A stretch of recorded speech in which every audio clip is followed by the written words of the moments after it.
السلام علیکم ناظرین کیا آپ جانتے ہیں کہ ہمارے درسی کتابوں میں 300 سے زیادہ غلطیاں ہیں۔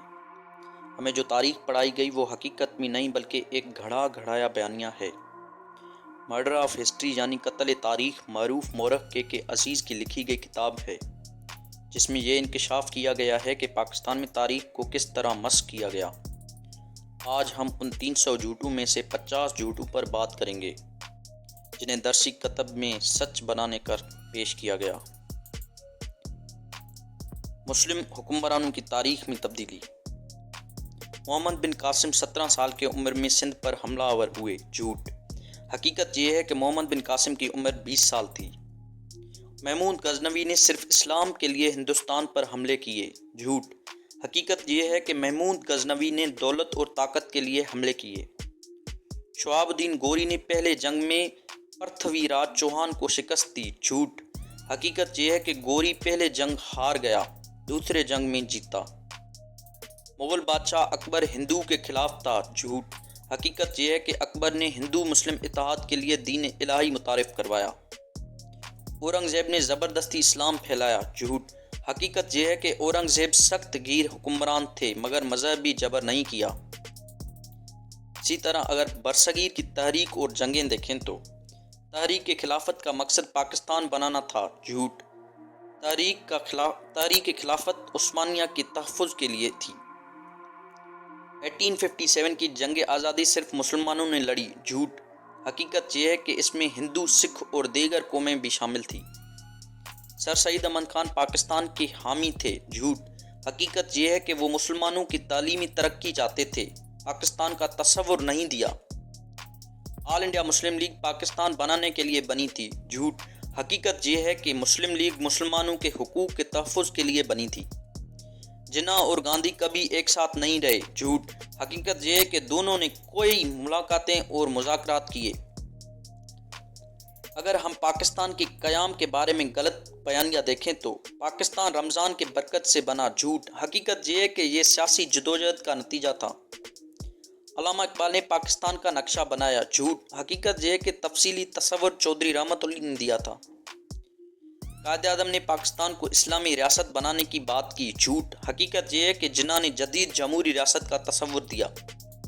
کانگریس مسلمانوں کے دشمن تھے۔ جھوٹ۔ حقیقت یہ ہے کہ کانگریس میں کئی مسلمان رہنما شامل تھے۔ پاکستان ایک دن میں بنا۔ جھوٹ۔ حقیقت میں یہ کئی دہائیوں کے جدوجہد کا نتیجہ تھا۔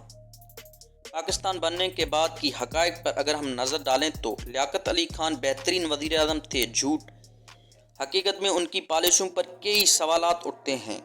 سقوط ڈھاکہ صرف بھارتی سازش تھی۔ جھوٹ۔ حقیقت میں پاکستان حکومت کی غلط پالیسیاں بھی ذمہ دار تھیں۔ ایوب خان نے جمہوریت کو فروغ دیا۔ جھوٹ۔ حقیقت میں ایوب خان نے مارشل لا لگا کر آمریت قائم کی۔ بھٹو نے اکیلے ایٹمی پروگرام بنایا۔ جھوٹ۔ حقیقت میں ڈاکٹر عبدالقدیر خان اور فوجی ماہرین کا اہم کردار تھا۔ ضیاء الحق نے صرف اسلامی اصلاحات کی۔ حقیقت میں ان کے پالیسیوں نے شدت پسندی کو فروغ دیا۔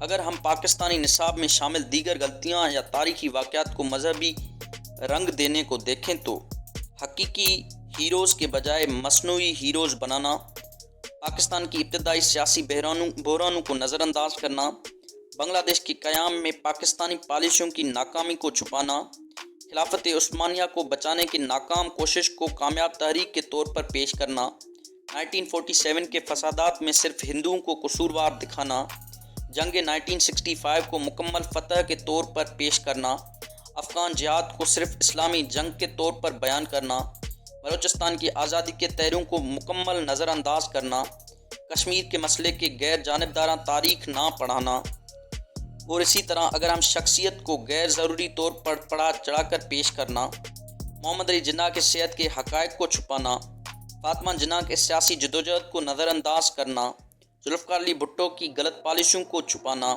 ضیاء الحق کے پالیسیوں کو یک طرفہ انداز میں دکھانا، مولانا مودودی کی اصل سیاسی سوچ کو چھپانا، سر سید احمد خان کے مکمل سیاسی تاریخ کو چھپانا، اہل دستور سال اسمبلی کے اختلافات کو حذف کرنا، پاکستانی فوج کے سیاسی کردار کو کم کر کے دکھانا، ریاستی اداروں کی ناکامیوں کو چھپانا، کشمیر پر بھارت اور پاکستان کے معاہدوں کو مکمل بیان نہ کرنا، اسی طرح اگر ہم عالمی تاریخ کے متعلق غلطیاں دیکھیں تو دوسرے جنگ عظیم کے حقائق کو مسخ کرنا، برطانوی راج کے اصل اثرات کو چھپانا، سرد جنگ کے اثرات کو محدود انداز میں بیان کرنا، افغانستان میں پاکستان کے پالیسیوں کے نقصانات کو نظر انداز کرنا، اوائسی کے ناکامیوں کا ذکر نہ کرنا، مسلم دنیا کے سیاسی تنازعات کو مکمل بیان نہ کرنا، سعودی عرب اور ایران کے تنازعات کو یک طرفہ انداز میں بیان کرنا، فلسطین کے مسئلے کی غیر جانبدارانہ تاریخ نہ پڑھانا، عالمی اداروں جیسے اقوام متحدہ کے اصولی کارکردگی کو چھپانا، پاکستان کے عالمی تعلقات میں ناکامیوں کا ذکر نہ کرنا۔ تو ناظرین، یہ ہے وہ 50 بڑے غلطیاں جو ہمارے نصاب میں شامل ہیں، جنہیں کے عزیز نے قتل تاریخ میں بے نقاب کیا۔ کیا ہمیں سچ پڑھایا جا رہا ہے؟ اپنی رائے کمنٹس میں دیں، ویڈیو کو شیئر اور سبسکرائب ضرور کریں۔ آج کے لیے اتنا ہی کافی۔ خدا حافظ۔